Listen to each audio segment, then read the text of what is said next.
Hello students, तर आज आपण डिस्कस करूया radius of gyration. So the radius of gyration of a body about a given axis is the perpendicular distance of a point from the axis at which whole mass of a body could be concentrated without any change in the moment of inertia of a body about that axis. Okay, to understand radius of gyration, let us take a body of mass m.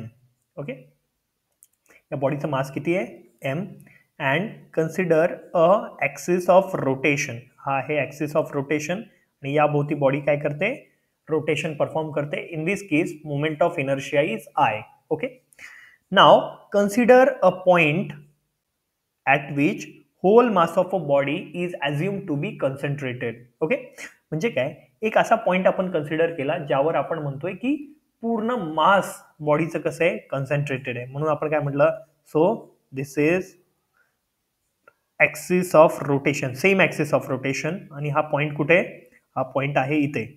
याचं मास किती आहे, याचं मास आहे capital M, म्हणजे hole मास concentrate म्हणजे त्याचा मास पण किती असणार आहे, एम. आणि हे परपेंडिक्युलर डिस्टन्स किती आहे, के. आणि या ॲक्सिसच्या भोवती जेव्हा हा मास रोटेट करेल, हा पॉइंट मास, त्यावेळेस moment of inertia is I. म्हणजे हे मोमेंट ऑफ इनर्शिया चेंज होते का, नाही, तर moment of inertia is constant. So I, तर त्यावेळेला आयला काय लिहू शकतो आपण, I is equals to M K square. So this K is called as a radius of gyration. Radius of gyration, ठीक है. So what is the radius of gyration? The radius of gyration of a body about a given axis is the perpendicular distance of a point from the axis at which whole mass of a body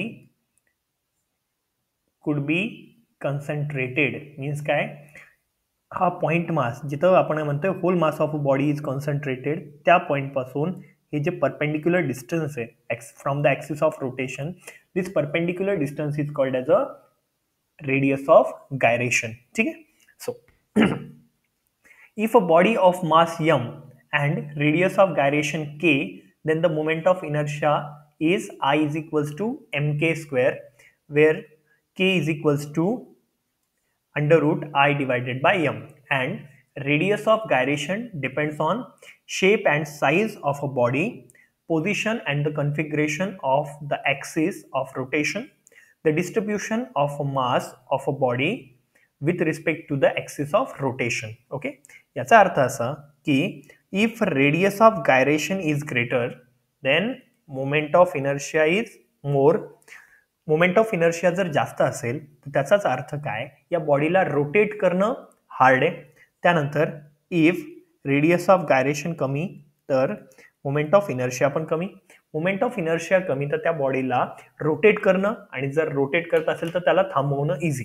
म्हणजेच radius of gyration काय सांगतं, की radius of gyration सांगतं की या point, या axis of rotation पासून आजूबाजूला मासेस किती दूर आहेत किंवा किती जवळ आहेत, हे सगळं कोण सांगतं, the radius of gyration. Okay, now moment of inertia of a continuous mass distribution. Okay, in previous case जेव्हा मासेस डिस्क्रीट असतात त्या केसमध्ये आपण काय पाहिलं, I is equals to summation of M I R I square, where I is equals to 1 to n. जेव्हा masses कसे असतात, डिस्क्रीट. बट एखादा कंटिन्युअस मास सिस्टम असेल तर लक्षात ठेवा, जेव्हा जेव्हा मास कंटिन्युअस असतं तेव्हा हे समेशन बनतं इंटिग्रेशन. समेशन काय होतं, इंटिग्रेशन. हा आर स्क्वेअर जशाल तसा, आणि हा जो मास आहे हा मास काय होऊन जातो, डीएम. याचाच अर्थ काय, हा ॲक्सिस ऑफ रोटेशन असेल आणि या ॲक्सिस भोवती बॉडी काय परफॉर्म करते, रोटेशनल मोशन परफॉर्म करते. त्यावेळेला आपण काय चूज करतो, आपण चूज करतो एक स्मॉल पॉइंट मास किंवा काहीतरी छोटासा मास कन्सिडर करतो डीएम, जो किती डिस्टन्सवर आहे, distance R from the axis of rotation. Then moment of inertia is equals to integration R square DM. Okay, आता पुढच्या डेरिवेशनसाठी तुम्ही काही गोष्टींचं नॉलेज असणं गरजेचं आहे. पहिलं असतं linear density. Okay, so linear density आपण डिनोट करतो लॅम्डाने, and this lambda is equals to what? This is small mass divided by small length. Next is surface density. Surface density. Okay, and what is surface density? याला आपण denote करतो sigma ने. Sigma is equals to mass divided by small area, then volume density. Volume density, that is rho. What is rho? Rho is equals to dm divided by dv. Okay, the moment of inertia of ring साठी expression derive करायचं आहे. Okay, आता moment of inertia of a ring. Okay, हे करत असताना परत आपली पूर्वीच्या मेथडमध्ये काय की सरळ सरळ काय D A D C. What is D? D for diagram, A for assumption, D for derivation, C for conclusion. Okay, first diagram मध्ये आपण काय केलं, एक रिंग घेतली आणि याचा ऍक्सिस घेतला जो कुठून पास होतोय, सेंटर मधून पास होतोय. या रिंगची रेडियस किती आहे? रिंगची रेडियस आहे आर आणि या रिंगचा मास किती आहे? Capital M. आता ॲझम्पशन्स. ओके, ॲझम्पशन्स मध्ये काय सांगणार की let us consider a ring of mass M and radius capital R which is performing a rotational motion about the axis which is passing through its centre. Okay, आता याचा आपल्याला prove करायचं की moment of inertia किती आहे? Moment of inertia is M R square. ठीक, त्यासाठी तुम्ही काय करा, एक छोटासा इथे लेंथ इलेमेंट चूज करा. काय केलं आपण? एक छोटासा लेंथ इलेमेंट चूज केला. हा लेंथ इलेमेंट किती डिस्टन्सवर आहे? हा परपेंडिक्युलर डिस्टन्स आहे कॅपिटल आर वर. याची लेंथ किती आहे? याची लेंथ आहे डीएल आणि याचा मास किती आहे? Mass is DM. ठीक आहे, so now lambda is equals to what? Lambda is equals to dm divided by dl. okay, so याच्यावरनं आपण काय म्हणू शकतो की dm is equals to lambda into dl. now integrate जर केलं तर this dm is equals to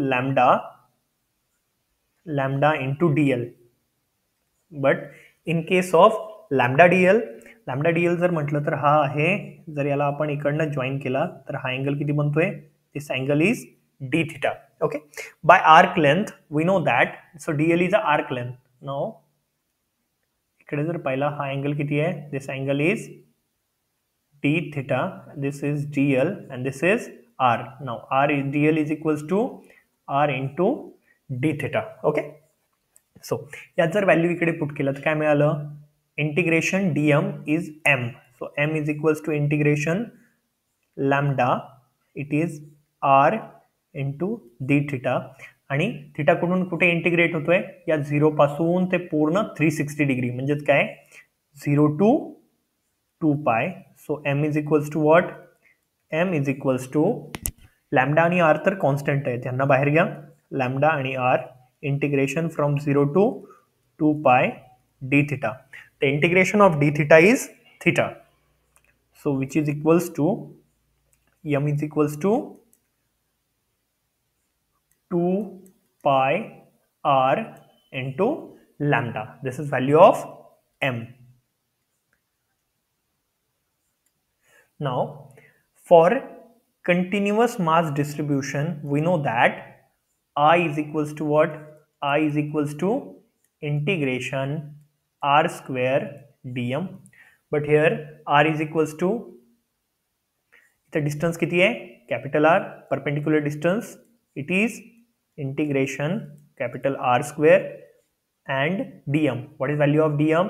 it is lambda dl. Okay, lambda dl यामधून जर म्हटलं तर लॅम्डा काय आहे? कॉन्स्टंट आहे. सो काय आलं? R square lambda integration dl. What is value of dl? dl is r into d theta. and theta कुठून कुठे व्हॅरी होतोय? theta is varying from 0 to 2 pi.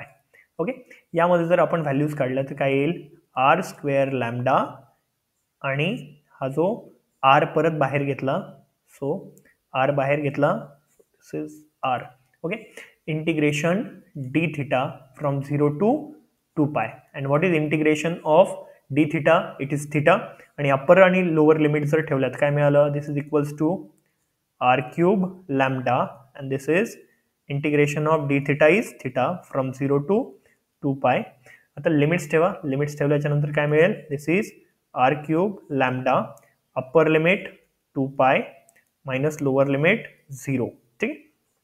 So which is equals to R cube lambda into 2 pi, यालाच काय लिहू शकतो आपण, which is equals to 2 pi R into lambda into R square.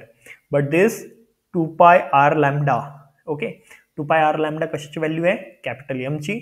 So I is equals to m r square. So moment of inertia of a ring is m r square. Moment of inertia of a disk.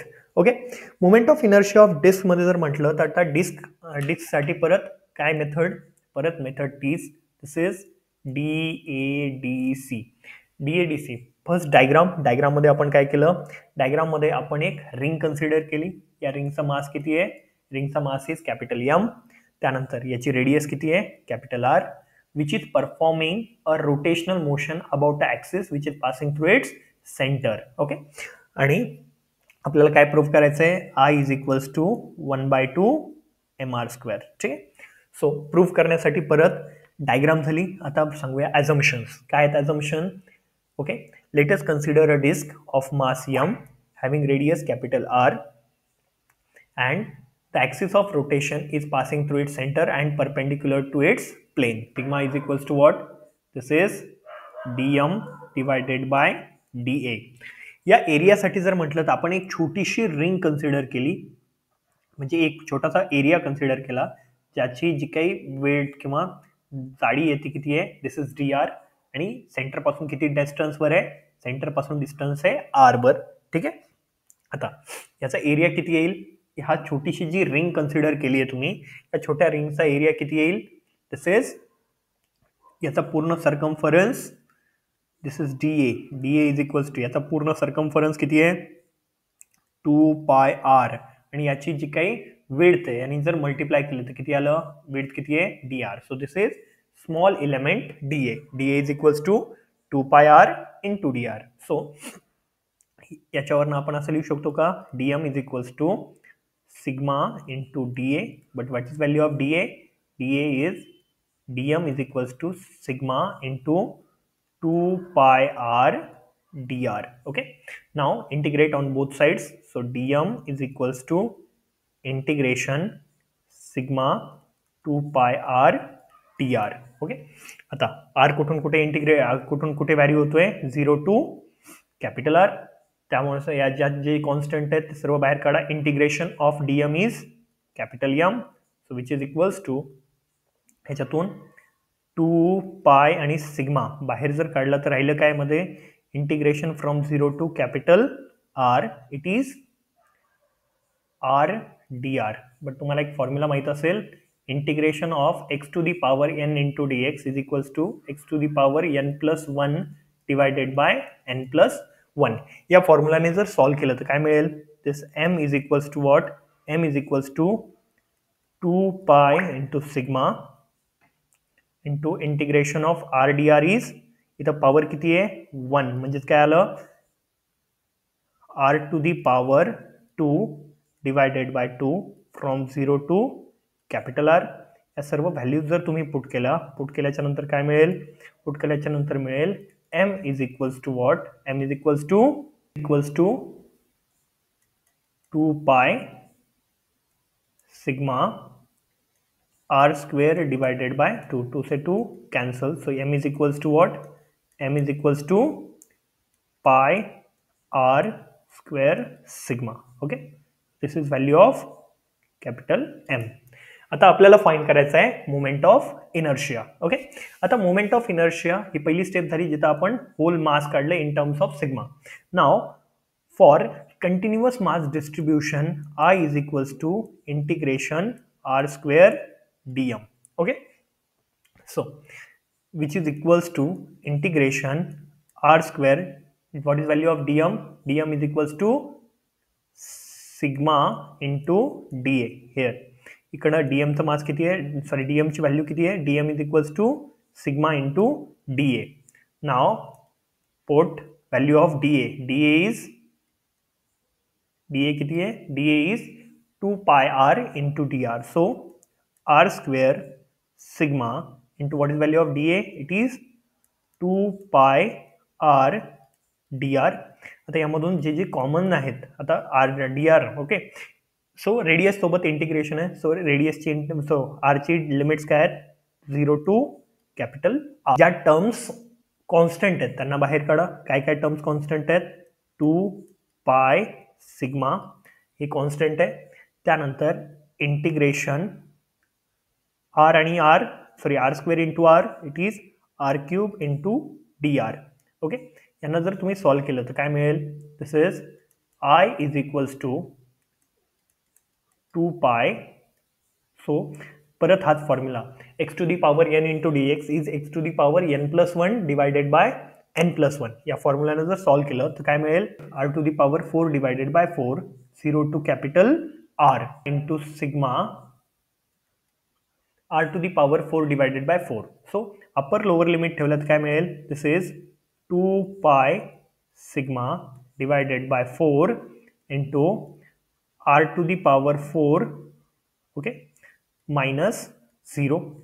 so याला जर आपण लिहिलं तर काय मिळालं, 2 1 जा 2, 2 2 जा 4, so which is equals to pi sigma r to the power 4 divided by 2.